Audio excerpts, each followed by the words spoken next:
Hi, I'm Matthew Widget with Go Narrative. Thanks for stopping by. So, at Go Narrative, we help businesses leverage the power of storytelling to drive business results. And today, we're going to be talking about storyscapes. What's that, you ask? It's kind of like a landscape, but instead of mountains and rivers and lakes and so on, it's all the stories that make up your industry, including your story and your customer's story. The same goes for your personal life. We all live within a storyscape. Recently, my family and I found ourselves in Bruges as we were traveling around Europe, and we needed to get to the UK. There's all sorts of different ways to do it. We selected getting a ferry from France to the UK, but we had to get from Bruges to Calais, and we were struggling to find a solution. We had to look at some shuttles, and they were all booked. We kind of left it a bit to the last minute, oops-a-daisy. But we were basically struggling. We told a waiter that evening what we were trying to do, and he told us that we should use an airport taxi. Airport taxi? Our head wasn't in the clouds, it was at sea level. So we had the first opportunity we could, we did a search, we found an airport taxi, we called them up. There would be no problem getting us from Bruges to Calais. That's a great example about understanding the culture you're in by sharing your stories and listening to stories in return. The same goes for business. You know, we can drive results and change minds with stories. But if you don't understand what it looks like, you don't understand what the storyscape looks like, you're not going to be able to do that.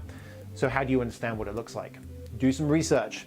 In the link below in the blog, we've got some practical ways that you can go about doing this. But in summary, what you do is you look at what's being written in the press, what your competition is saying, what your competition's customers are saying.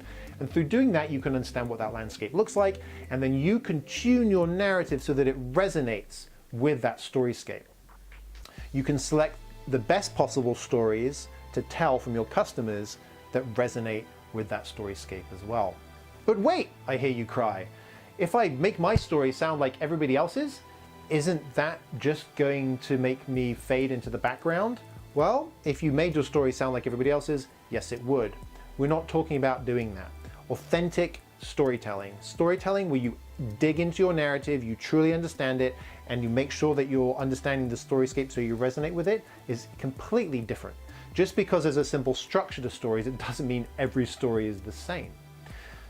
An example would be Game of Thrones. A big, complex master narrative, huge seasons will run for 7 or 12 episodes, and there's a cast of hundreds literally, and the main characters alone, there's at least a dozen, each one of them with their own story. Each one of them with a unique story.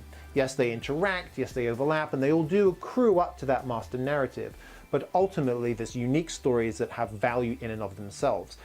The writers of the show, the writers of the books have to make sure that you have a resonance and a structure to all that.